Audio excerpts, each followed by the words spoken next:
हम आज अगर अपने घर में सम्मान के साथ जीवित नहीं है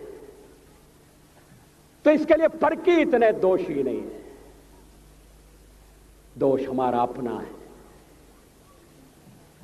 हमने समाज को बांट दिया। कभी वर्ण व्यवस्था का उपयोग रहा होगा तो रहा होगा, लेकिन उसके कारण जब दीवारें खड़ी होने लगी, व्यक्ति व्यक्ति को छोटा समझा जाने लगा, कोई बड़ा बन गया, कोई छोटा बन गया, समाज की एकता खंडित हो गई। विदेशियों ने उसका लाभ उठाया। हम कभी विदेशियों से नहीं हारे। हमने तो अपनी तलवार से अपने देश को जीतकर दूसरों के सुपुर्द कर दिया। इतिहास साक्षी है, प्लासी की लड़ाई में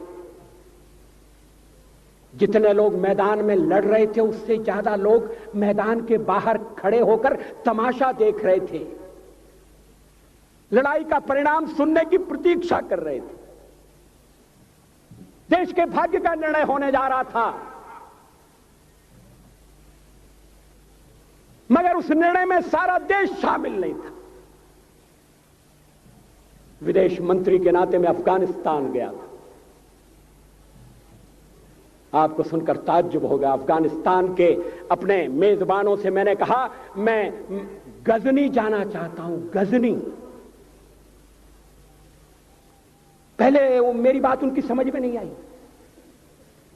कहने लगे गजनी तो कोई टूरिस्ट स्पॉट नहीं है, गजनी में कोई 5 स्टार होटल नहीं है, गजनी में आप जाकर क्या करेंगे, गजनी में आप जाकर क्या देखेंगे। मैं उन्हें पूरी बात नहीं बता सकता था। मेरे हृदय में कहीं गजनी कांटे की तरह से चुभ रहा है। जब से मैंने गजनी से आए एक लुटेरे की कथा पढ़ी है और किशोरावस्था में पढ़ी है, मैं देखना चाहता था वो गजनी कैसा है। आपको सुनकर ताज्जुब होगा, महमूद गजनी का अफगानिस्तान के इतिहास में कोई स्थान नहीं है।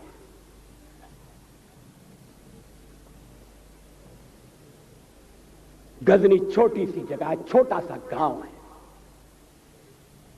कल्पना करिए, सैकड़ों साल पहले वहां धूल उड़ती थी, झोंपड़ियां थी, मगर एक लुटेरा लुटेरों को इकट्ठा करता हुआ सोने की चिड़िया को लूटने के लिए चला आया। आपस की फूट से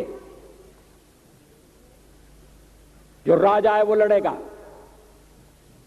जो क्षत्रिय है वो लड़ेगा। हमने समाज के बहुत बड़े वर्ग को लड़ने के अधिकार से वंचित कर दिया। हमने उन्हें हथियार नहीं उठाने दिए। मार्शल नॉन मार्शल के आधार पर हमने समाज को बांट दिया। वो लुटेरा सोमनाथ के मंदिर तक चला गया। पुजारी देखते रहे। मंदिर की पूजा भक्तों को करना पड़ती है। मंदिर तो एक प्रेरणा का केंद्र है। मैं देशपांडे जी की तरह से नास्तिक नहीं हूं, मगर उनकी नास्तिकता में भी जो आस्तिकता है मैं उसका आदर करता हूं, उसका सम्मान करता हूं। वो जिस आत्मविश्वास से नास्तिक होने की बात कहते हैं, तो मैं उनसे कहना चाहता हूं वो सचमुच में नास्तिक नहीं है। जिसकी आस्तिकता है, जिसका विश्वास है, वो नास्तिक कैसे हो सकता है? विश्वास किसमें है ये बड़ी बात नहीं है, विश्वास है या नहीं। हमने समाज के बहुत से बड़े वर्ग को विश्वासहीन बना दिया।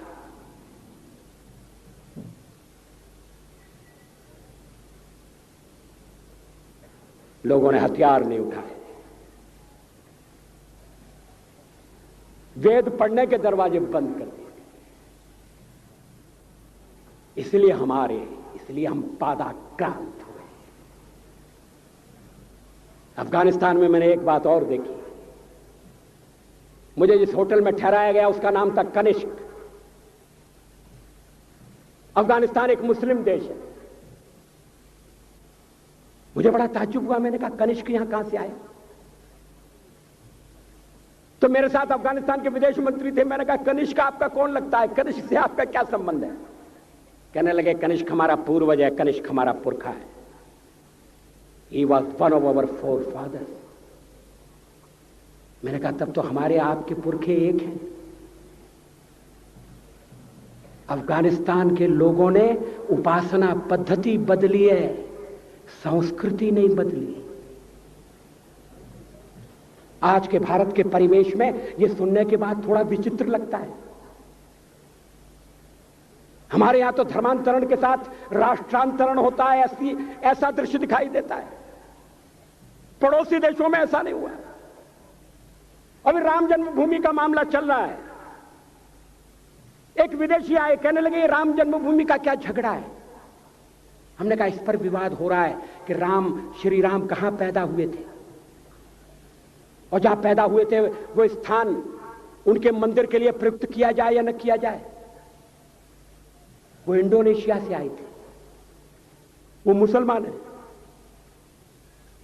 कहने लगे हम तो समझते थे कि राम के लिए सारे भारत में आदर होगा, सम्मान होगा। हमने कहा ये आपने कैसे समझा? कहने लगे आप तो इंडोनेशिया आ चुके हैं। इंडोनेशिया में बहुत से लोगों ने इस्लाम स्वीकार कर लिया, मगर श्री राम को विस्मृत नहीं किया, श्री राम को भुलाया नहीं। इंडोनेशिया के बाली द्वीप में 1 महीने रामायण की लीला होती है। मैं उस समारोह में जा चुका हूं। उस समय भी विदेश मंत्री मेरे पास बैठे थे। मैंने कहा ये रामायण ये क्या हो रहा है? मैंने कहा एक्सीलेंसी ये मंच पर क्या हो रहा है? कहने लगे एक्सीलेंसी आपको पता होना चाहिए। हमने कहा मुझे तो पता है मगर मैं जानना चाहता हूं। कहने लगे ये रामायण है, ये राम है, ये लक्ष्मण है, ये सीता है। हमने कहा इनसे आपका क्या संबंध है? आप तो मुसलमान हैं। कहने लगे हमारा संबंध बहुत पुराना है। हमारा तब का संबंध है जब हम मुसलमान नहीं हुए थे। थाईलैंड की राजधानी अयोध्या कही जाती है। थाईलैंड के राजा को आज भी राम कहा जाता है। सावरकर जी ने हिंदू राष्ट्र की बात कही, हिम्मत के साथ। बुनियादी तौर पर भारत हिंदू राष्ट्र है, इससे कोई इनकार नहीं कर सकता, इसे कोई अस्वीकार नहीं कर सकता। मेरे लिए हिंदू राष्ट्र और भारतीय राष्ट्र पर्यायवाची शब्द। लेकिन सावरकर जी ने हिंदू राष्ट्र की बात कही तो हिंदी राज्य की बात भी कही। उन्होंने कहा राष्ट्र हिंदू है, मगर भारत में हिंदी राज्य होगा, ऐसा राज्य होगा जो मजहब के आधार पर, उपासना पद्धति के आधार पर भेदभाव नहीं करेगा। समय की कमी से मैं सावरकर जी का वो उद्धरण पढ़कर सुनाना नहीं चाहता। सावरकर जी ने कहा कि स्वतंत्र भारत में न हिंदू राज्य होगा, न हिंदू राज्य होगा। ऐसा राज्य होगा जो सबकी चिंता करेगा, सबके साथ न्याय करेगा। मगर उन्होंने कहा राष्ट्र हिंदू राष्ट्र होगा। राष्ट्र और राज्य में अंतर है, यह अंतर हमें स्पष्ट करना चाहिए। सावरकर जी के विचारों को लेकर बहुत भ्रम पैदा करने की कोशिश की गई है। मुझे खुशी है इस समारोह का उद्घाटन करने के लिए सूचना मंत्री श्री गाडगिल आए थे। मुझे वो दिन भी याद है जब रेडियो से सावरकर की कविता नहीं सुनाई जा सकती थी। वक्त बदल गया है, जादू सर पर चढ़कर बोल रहा है, महापुरुषों की कोई ज्यादा दिन तक उपेक्षा नहीं कर सकता।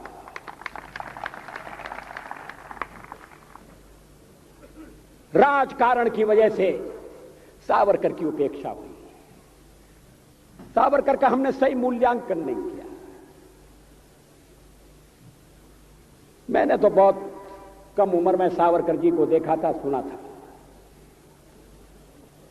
बिंदु माधव जोशी ने मेरी कविता का उल्लेख किया, हिंदू तन मन हिंदू जीवन रग रग हिंदू मेरा परिचय।